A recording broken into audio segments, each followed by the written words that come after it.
tomorrow's leaders. But in the current state, it's a continuing thing, that it's a narrative that we need now to change it. Because in most cases, you find when you come to the ground, things are different. When you compare the political temperatures, for example, in the country, they are a little bit so hostile. And those people who are making it hostile are the youth. Because the youth issues are not well addressed. We talk about employment each and every time the government talks about it. But now in putting it in place, it's a challenge. Yeah. Again, there are so many youths who are learning, and it is becoming a challenge because each and every year youth graduates from various colleges, universities, TVETs, and all that. Again, keep in mind there are those who come from secondary schools, maybe because of some reasons they don't join colleges. The same people also need to find something to do. So I think when it comes to matters youth, in most cases, the government of the day has not yet addressed. When also it comes to youth as an individuals, you find so many youth. Someone tells you that I went to university for these years, I spent a lot, but now in return, I'm just like, I did not go to school. So it's all rotating around employment issue. And again, you find nowadays, some of the youth are coming out trying to be self-employed. But again, there are challenges because you cannot be self-employed when you are not well connected. You are not, you don't get the real support maybe from even those grants. Because for you now to get a grant, you need maybe a self-help group or a community-based organization, which in most cases you find some people are not honest. So you find it's very difficult for you again to be based on such. And now when the government comes in, it's basing on those self-help groups and community organizations. So it's now becoming, it's a whole issue that it is not yet addressed. That's why the unemployment issue will continue to hinder us because there is no one who comes and connects the problems of those youth. Yes. Yeah. Now, when it comes to financial empowerment, I believe you also can't make the right financial decisions if you're not equipped or consciously aware of, how you need to interact or, have money. And I remember last week having a guest here, I think it was on Tuesday, where we talked about the spiritual aspect of finances and even the consciousness of finances and how you cultivate a relationship with money, in short, So from your personal point of view, when it comes to literacy, and that even touches as well as, because I understand the government has this program called digital inclusion and financial literacy. Are the youth receiving money, and where are they getting this money from? Because if there's unemployment, maybe an alternative can now be a business, and being self-employed and being an entrepreneur. And entrepreneurship revolves around as well exchange and having markets and then finances in between. So are the youth interacting with finances? Are they getting money? And where are they getting money from your observation and also your community? First, when we talk about financial literacy, we are talking about possessing skills, knowledge, and behaviors that makes an individual to make informative decisions or regarding money. And you cannot make a decision about money when you don't have money. You have to first get the money, and then you plan for the money. Maybe if you had a debt, you keep for the debt, for the needs. You also, maybe you want to save, then invest. But again, where's this money? That is the big question. Because I believe we have very competitive youth in our country.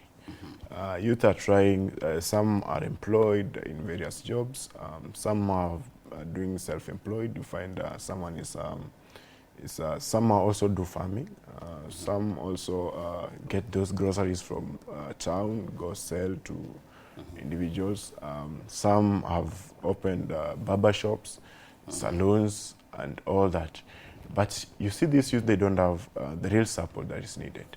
For example, someone has a barber shop, for example, they need the shaving machine and all that. But again, in most cases I've seen the government of the day, or most of the governments that we've had, they don't really solve that issue. They don't come into that gap of supporting those youth now that they started something. How can we help them to reach to different levels? You cannot expect someone to save when they earn only a handful, you know, of it.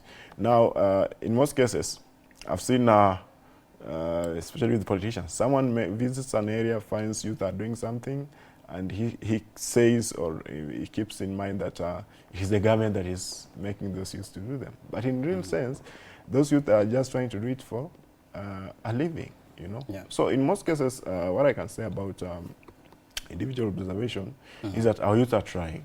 Yeah. At So you'd least, say they're making money, they're getting money. at least they're trying. At least they're trying. That's why you find the crime rate. You compare the crime rate in the past and now, there is a bit of improvement. At least you go to those, especially those ghetto areas, you find youth are doing something. Yeah. So it's just that the government of the day needs to support the youth. But again, you cannot support youth by saying that, for example, I've had a president talking about giving grants through, I think, the Nyota initiative, giving 50,000 shillings at least to... I think it's something this September. Yes. Yeah. You know, those are some of the things that are causing so many problems in our country. Yeah. Because how? Because I believe that that's an attempt to at least combat the crisis. Because if somebody is giving you a grant, you know, just out of nowhere, that's a big blessing, to be honest. Sure. 'Cause I can imagine if you're coming from the slum areas and then you'd be the lucky one to receive, you know, 50,000 from the government to start a business. Wouldn't that change your life, even if it's not entirely, but at least for a certain chunk of your lifespan? You see, from the government perspective and my perspective, it is a positive thing. But how it is those real youth, that is where the real challenge is. Yeah. Because you find it's being done on favorism. You know, how you know a certain individual, maybe how you are related to a certain MP, how you are related to a certain MCA and all that. But if such a thing can be done to real people, it will be a plus. Because if this time you empower maybe 100 youth from this ward, again, next time you empower another 100 from the same ward. Yeah. Then next time, you see, you'll be creating a whole improvement from how things have been working on the So ground. what is this empowerment like? What entails this empowerment, you know, package? What is in there? I think it is just to cool the political temperatures in the country. And you see, everyone is targeting youth because they know youth have numbers. In 2027? In 2027. And also they know the same youth are hostile. Like they are tired because I may be supporting the government, you may not be supporting the government, but we all meet at one point. What do you have on the table? What do I have on the table?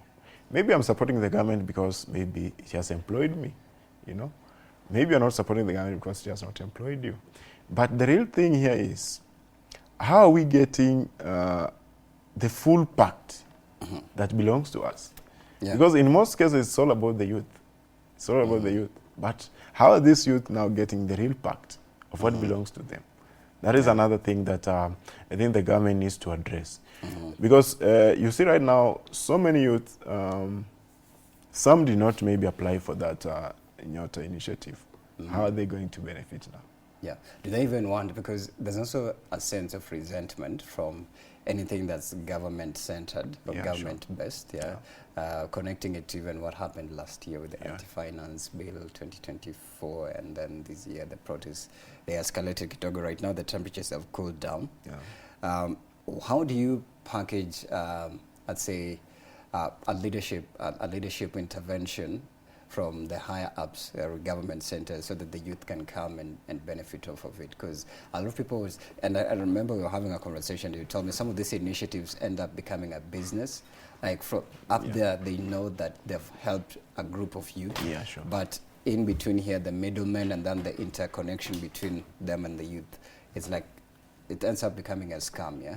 Even what happened with people who went to State House, you know, it was dubbed Gen Z finally occupy State House anyways, yeah? Yeah, so how can you package it in a sense that it's striking to the Gen Zs? I think the government or the president of the day needs a good advice. Because let's say, for example, you are my supporter, or you are, you know, whatever is bringing all these and all these problems is the blogging aspect of it. A blogger carries a story to their account or maybe pages. They frame it that, for example, you've just said they dubbed it, and I was very happy about it because I woke up and find youth, at least they have now finally entered into status. But now in this state, it's an empowerment program, which was a very good initiative. But now on the ground, I saw so many youth in televisions complaining that I did not even get anything. What I only was given was 2,000 shillings to get me back home. So the government may have a good initiative. It may have, and I think that's what has been happening.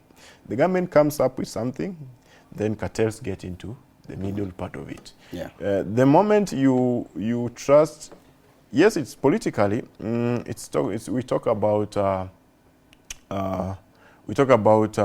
loyalty. The moment you give a package to your a loyal person, also on the ground they have their loyal people. So they'll not go and give it to directly to the intended person. Yes, they will give it to their people, and I think that's what is happening.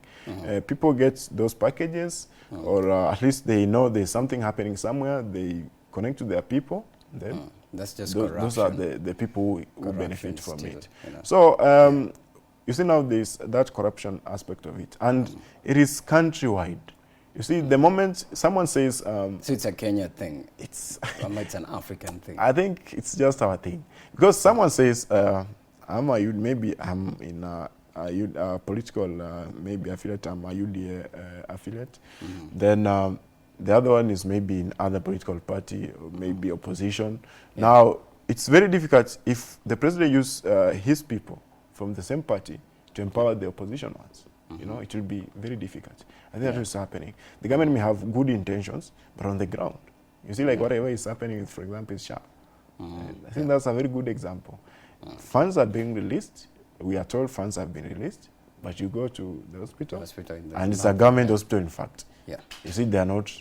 so from the higher up, they know money was disbursed. They know money was look disbursed. at the ghost hospitals, but now you come to the hospitals, it's a different billions thing. And non-existent hospitals. I think that's what has been really affecting us as a country. Okay. Yes. Now let's move away now from anything government and now focus mainly on the youth, the character individually. From the guests I've interviewed here about this similar topic is that there's usually lack of awareness when it comes to how you interact and budget for your money, how your relationship, first of all, your relationship with money, and then now interacting with it, and then now when you have it, how you, let's say, divide it into different chunks that not only just sustain you, but you're also able to maybe multiply it or invest somewhere. When it comes to financial literacy as a conversation, do you believe most parents have it earlier, and especially when it comes for the Gen Zs? Because I believe there's a generational gap as well between boomers, Gen Zs, and millennials here. Yeah. Maybe most of us interacted with money wakati ya kwenda Sunday, whereas shule wakati you're growing up ulikuwa unapewa 50 bob, and then you do your own cash shebang nini umetoa 20 bob, umebuy lollipop, umebuy whatever, and then 20 bob. Yeah. Sure. But also when high school pia wakati ulikuwa unapewa your pocket money umepewa maybe 2K. Did you spend all of it or you saved something? So just inculcating the savings culture. Do you believe it also starts from a parental point of view, like let's start having these conversations as early as the moment you say mama, baba, you start interacting with money, you're given 50 bob and told, hi, this is this is 50 bob, and you, from there you develop a relationship with money. Yeah. Do you feel like there's lack of parental education on how young people or the youth or now the Gen Zs interact with money?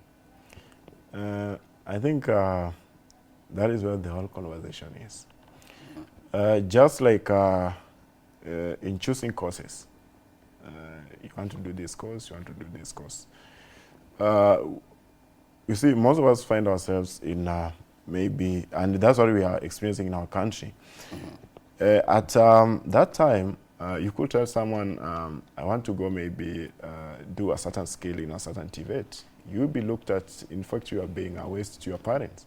People looked at bigger professions, you know, education, lawyer, maybe journalism. And in fact, journalism aspect of it has just came in now there is an ICT thing in. It is the same aspect that when you compare the two, it is just making sense. For example, I was raised up maybe the only money I interacted with, maybe it was that 50 shillings when maybe I'm going back to school. Then even that 1 shilling, it could, I was maybe to be accounted for. So now that when you come in a saving culture, you just you know, whatever you get, you spend, it ends, you look for another one. But there's that person when he was still a kid or when she was still a kid, parents opened account for that person. You know, they are growing up knowing that at least in my account there should be something. Unlike you just grew up whatever for the day. That is it. Like just the hand-to-mouth cycle, you know. So then now it's now difficult when you grow up and now you need to be accountable. Their needs, their wants. Now you have little capital. Now you don't know how to calculate it. You don't know how to maybe live according to your means. Now it becomes a challenge. I usually say there is this rule that about financial literacy. It's 50, 30, 20. 50% for your needs, you know. 30% your wants. And now this 20% caters for your savings, and also if you have a debt management. Or if you don't have a debt, then maybe a little on investment. Whatever is happening in most cases, in recent times now that the Gen Z factor, we make poor financial decisions. In what sense, if you were to give? Yes, we want to compete. You know, we want to compete. Maybe my colleague is earning more than me, but because it's my colleague, I want to live his lifestyle. You know, maybe there are very unnecessary things that maybe just my colleague is every month he buys new clothes. I also want to match that person. But maybe I don't know whatever he's earning. You know? But anyways, you're right, even in doing that, but then also you have to. The budgeting aspect of it, You can still buy new clothes every month, but after you've divided your money. Exactly. You've said you have this scale of 50, 30, 20, I believe 10 as well. There's 10 in there. So there's that lack of that awareness of dividing your money into different portions or kitties, so that in as much as you're getting that 50K and you want more, but you're still able to live according to your means in that 50, that 30, 20, 10 budgeting. Now let's talk about budgeting, because I've heard stories of somebody said they're making maybe 150K, but after 2 weeks, if you check on them, they're extremely broke. In fact, they say as broke as a church mouse. That's what they say. Also, from the financial experts here I've spoken to, including the Gen Z guest last week, he said there's nothing like being broke. You admit and say you're temporarily financially incapacitated just for the consciousness aspect of it. So when it comes to budgeting and expenditure, how can the youth spend effectively, or let's say accordingly or sparingly, so that you don't end up in a repetitive cycle of debt? Not even just debt, it's chronic debt. Si Fuliza, si sijui wapi, si bank, and sometimes all of them are making phone calls and demanding, hey, we are giving you an ultimatum. And remember, it's still affecting your credit score anyways at the end of the day, in as much as you might take longer to pay. Because I hear there's people who've not managed to even pay their help. Yeah. But again, on top of that, akona madeni zingine is the other digital, lending platforms. How do you make ensure that they are seamlessly living according to, their means? If you're making 150 and you're broke within a week and a half, then something is off, at least. But I could understand if you have a business and you invested into it. Exactly. But you're just living. It's just a life, you have nothing going on. But I could be right or wrong depending on the situation of the person. Anyways, go ahead. I think it's all about living according to your means. For example, you're earning maybe 20,000 shillings per month. You want to live in a 10,000 shillings house. There's that fair aspect going to work. There are your wants and there are your needs. Maybe you have siblings you are taking care of, or parents, or basically you are maybe paying fees for someone. So the whole notion is about budgeting. You do the right budgeting, you spend wisely. You don't do budgeting, because in most cases, those people I've interacted with, they don't do budgeting. They budget in their minds.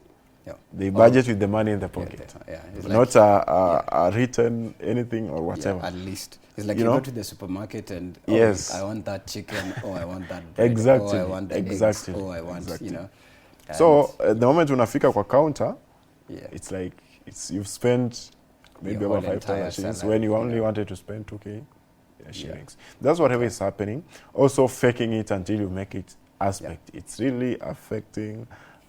Does it work nowadays? I think saying it and performing it are two different things.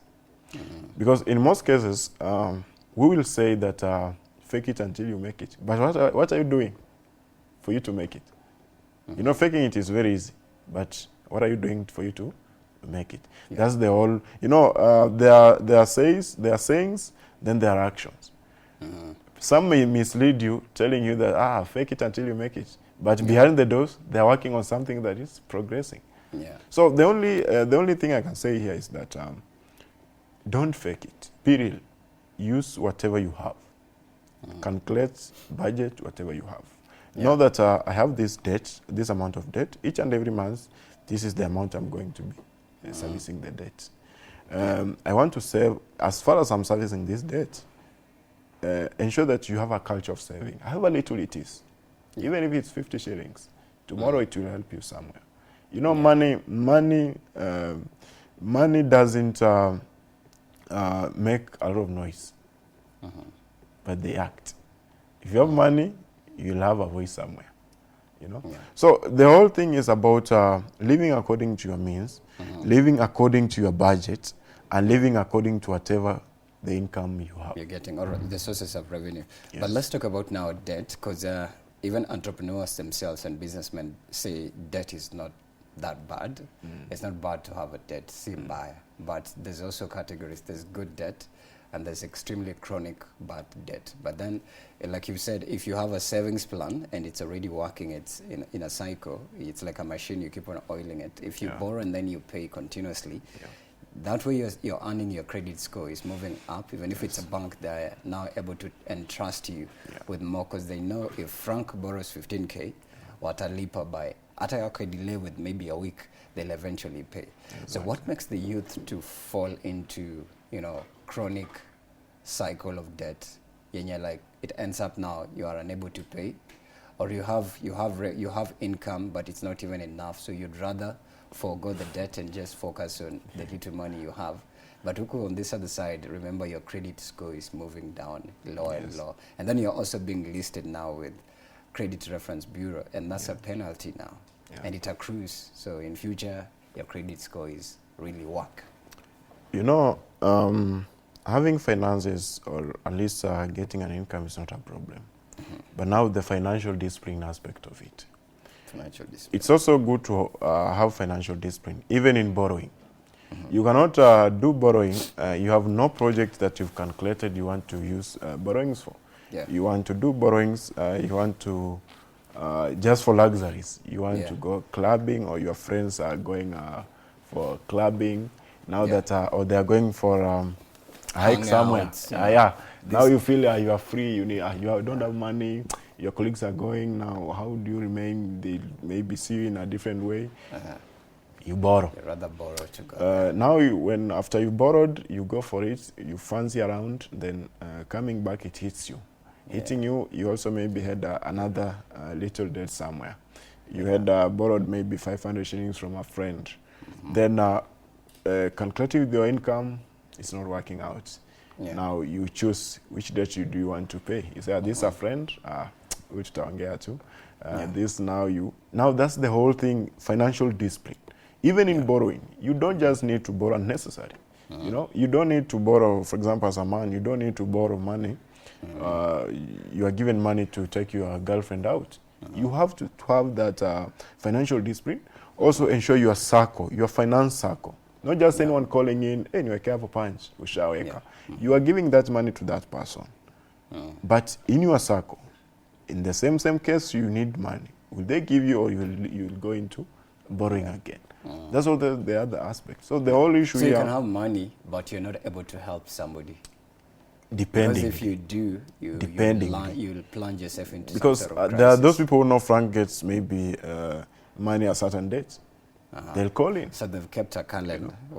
Yes, they just know. These people only maybe calls you only when they need money. They need money. You know, you are only a friend to them when they need money. So you have to have that financial discipline. Are those good friends really to have as a youth, as a Gen Z? Because it could also be close blood relatives. Tell me if your mom calls you when you have money. Are you going to say no? You have to give. Yeah. But I know you can also say no. Yeah. You have to give according to, you know, the moment you have financial discipline, you know how your money circulates. You know how you, how you give out your money and whatever remains to you. Because there are people who will, sometimes we sympathize with the situations. Say, hata kama ni fair nimebaki now, let me just give out. Then asa wewe unabaki una anything. So financial discipline is very key in all these aspects. Yeah. Yes. What about now paying off debt? Because I believe, unajua kuna msemo wa Kiswahili unasema kulipa deni ndio utamu wa deni kulipa. Labda ni kulilipa kwa mwenye ulimwomba, lakini si kwa mwenye aliomba. Yes. So how can you ensure that you have a credit, let's say, a credit abundance where in as much as umekuwa na madeni in the past, but now that you've learned the hard way, your credit score is very clean. You can borrow from any bank. You can borrow from any lender. I don't know if borrowing should still be continue to be a part of your life if you get into financial abundance. Yeah. So how can the youth ensure that they attain financial freedom? For you to borrow money, or maybe to go into those lending companies or maybe banks, or you also need to have something. Let me say I don't have a job. I'm doing nothing, but you go to get money. How are you going to pay back that money? Yeah. For you also to go for that money, ensure you've done your calculations, you've done your budgeting, you know, this is what I earn, or this is at least what I get at the end of every month. Even if it's from your business. Yes, even if it's from your business, or even hustles. Because most of the Gen Zs are in uni. Exactly. But most of them are actually earning digitally, because that is now about the gig economy. It's global, yes. Yeah. So at least know that you have at least something. That is just that umekwama, or you want kuendeleza a certain project, ifike hapa. So you need a certain amount, and this is a certain amount, this is how you are going to be repaying it. And if you agree that I'm going to be repaying in 5%, ensure you do that. The moment you miss this month to next month, that's how now the problem starts kicking in. Yes, you have to keep it. If you've decided that I'm going to be paying maybe 5,000 shillings per month, keep to that. Keep to that. The moment you keep to that, your credit score, it's okay. Because they look at how you agreed with them. You see, that's exactly what you're doing. Next time you come, they just give you the money. Yeah. I want us to venture into some of the available opportunities that can make Gen Z's money. I think I've already mentioned the gig economy. A lot of Gen Z's are making money on social media via these short-term contracts now called the gig economy. It's really booming, from the events, influencing for products, content creation itself at large. I believe there's countries where TikTok is paying. Even right here in Kenya, TikTok is paying via the gifts that you receive when you go live. Dance, I don't know, I think it should be included because we are now seeing an outburst of people dancing in the CBD doing the TikTok trends and challenges, and then there's brands that come to collaborate with them. You see a skit, people are just dancing, and then at the end there's a product, and boom, people are paid actually. So what would you say, especially in such a dispensation, are the most readily available opportunities, potential opportunities that could make a typical Gen Z money who is on social media as well? I think in the current state, so many youths are equipped with those mechanisms. So many youth are on social media, at least TikTok, Facebook, Instagram, and all that. So what we only need to do is also to help them in doing their brandings. Because, for example, it's about maybe, let's talk about content creation. For you to, maybe for me to choose you like my content creator, I also have to look at your socials. Do you reach that wider audience, you know? Do your socials communicate directly with the people, or it's all about hatred and all that? But again, I've seen circumstances whereby we youth ourselves, sometimes we also pull our fellow youth down because maybe someone has an account in TikTok. We also report that account and it's flagged down because it's just doing well. Sabotaging or jealous. Exactly. So whatever is happening, we are living in a very competitive world now, and I'm happy that so many Kenyan youths have come to the stage, and in fact, they're making money. Some through content creation, some through maybe entrepreneurship now is a thing. Yes. A lot of people are selling clothes on WhatsApp. Exactly.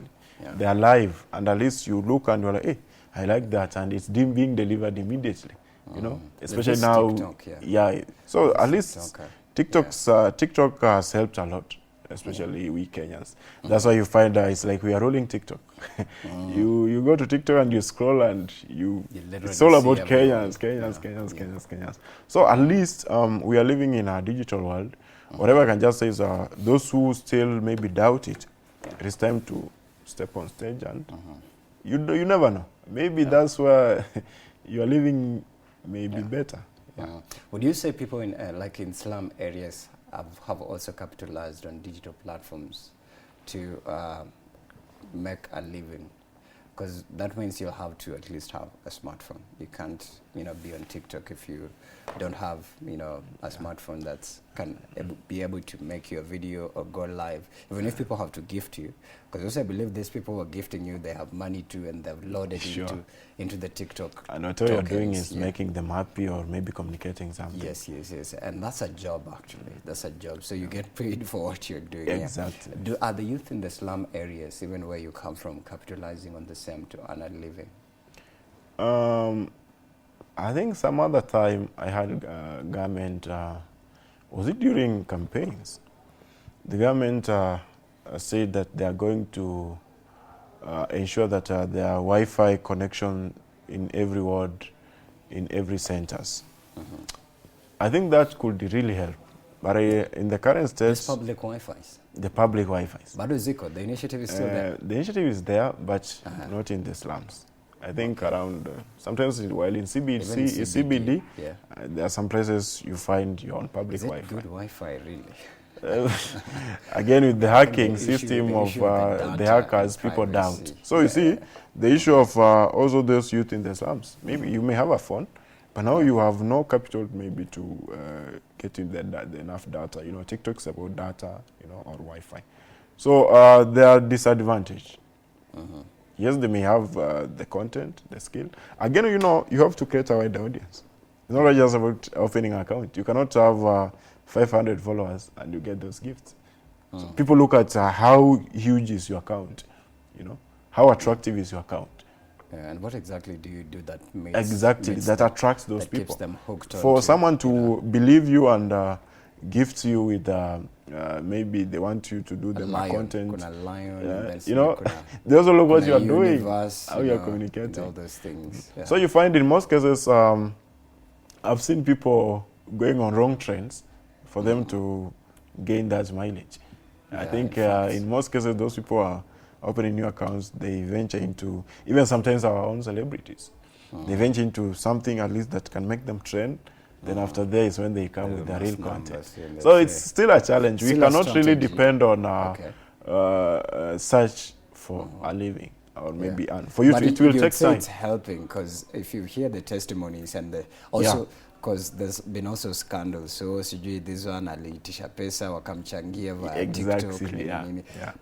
For me, I'd say it's helping in as much as it's not like the greater chunk or demographic of the youth, but at least a certain demographic is getting help via the digital platforms. And I wish TikTok, the version of TikTok we have, was that similar to the one in the USA and the UK and these other countries, where you're able to even like subscribers only.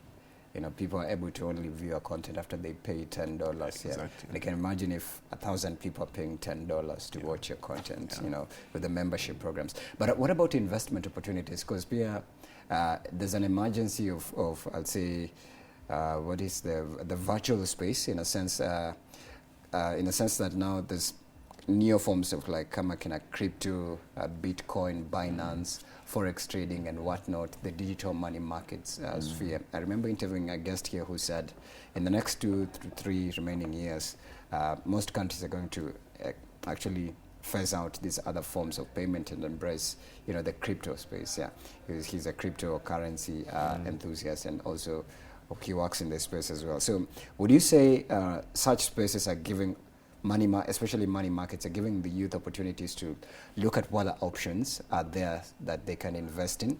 There's the issue of digital assets as well.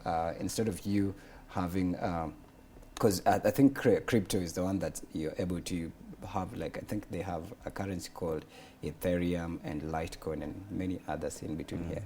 You're able to have, like, even somebody could be having $1 million over there. It's not in the bank yet, but it's there. But then they're investing in other money markets to ensure that the money multiplies. And so they have some huge amount of cash in there, other than depending solely on a 9 to 5 or just, I believe entrepreneurship is challenging, but here at least having a business ongoing, it still keeps you afloat, but here you still have other sources of revenue that you're able to invest in. Would you recommend as such, and also would you agree that this may be some of the emerging available investment opportunities that the youth can focus on to and eke a living? We are living in a world where we are shifting from commitment working to freelance working. People are looking at normal employment, and there's no time freedom, for example. But now people are looking at, for example, those new digital spaces, and there's all that time freedom. Maybe you only have to concentrate maybe for 2 hours, 3 hours, and you reach your target and you relax, and you're just with maybe your phone or your laptop. So as the world continues to enhance this new beginning, I think, for example, you look at something like forex. It hasn't. It's not been that so long in the market, but everyone is embracing it. Everyone is trying. I think the issue is what is the real legit forex. Exactly, and it's same to you. You remember? You remember not the one we want. You see, also with these digital spaces, you have to be very careful because the people just hide in it, but the real thing that is happening is different. So you go, so you just venture into it without knowing the real motive of it. You lose money. Most people get scammed. I've interviewed several forex traders and cryptocurrency people. Somebody tells you, I said 10K, you can invest here, and only you'll get 100K within 2 hours, only for them to bounce and disappear. Or they tell you, pay 5,000 shillings, we'll be able to teach you in 2 hours, online teaching, and you'll be good to go. You'll earn a lot. Exactly. Instantly. And they disappear. Or even they teach something that even is not getting into the reality. And they leave you with a dummy account. So now that we are living in a gambling world, we also have to be very careful with whatever we are venturing into. because Yeah. it may even cause you a lot of problem. I remember there was some other time, this online marketing. I think it was sometimes back here at Commerce House, just in town. So my friend of mine invited me, and they told me, you only have to have 5,500, and your website, 5,500 sounds like a small amount. yes, of money. your website, you have your own website, Yeah. logged in, working, you start earning. Just the moment you invite people, like I've just invited you, you start earning. I went there, I found people in suits, and I was like, yeah, I also admire to be like them. But after that session, it's when I knew that my money won't come back, you know? So that's how people are doing. People, they open even a group, sit, organize, even they'll have a physical office. They'll invite you there, you look at the office, you look at how those people are composed, you know it's real. But behind the scene, that's not even their office. Yeah. So that's also another technique that is working nowadays. Yeah, people are just getting free money position easily. themselves in a place to swindle Exactly. people. Yeah. But also there's that get rich quick feel-good effect where somebody just went into some sort of like a betting, whatever, and all of a sudden they've hacked the jackpot. Like the other day, did you not see this Sport Pesa guy? And one on the cab had it, he's now even related to the Sport Pesa owner, and you wonder, like, what is this business? That is the whole thing that is happening. So you have to be very careful, because and you saw they made road shows.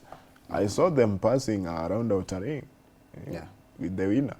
But in real sense, after some research have been done, people say no, that guy did not win anything.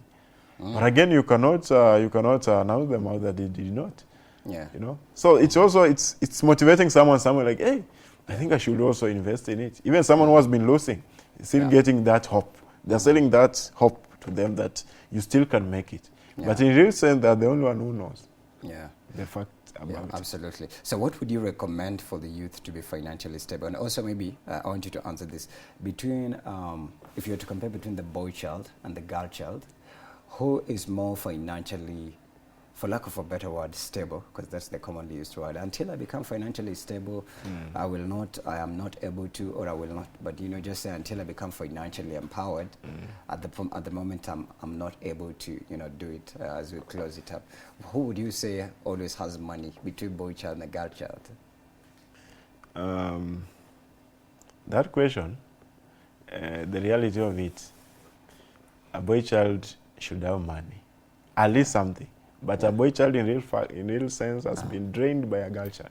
So in this case, boy child I'm at them. Girl child. A boy child will never be broke. And let me tell you this, Mr. Sakwa. Yes. And to me the word broke financially. Yes, a boy child is a very calculative person. And he will tell you that just give me some few hours, I'll sort you. If a man tells you that, he will do it.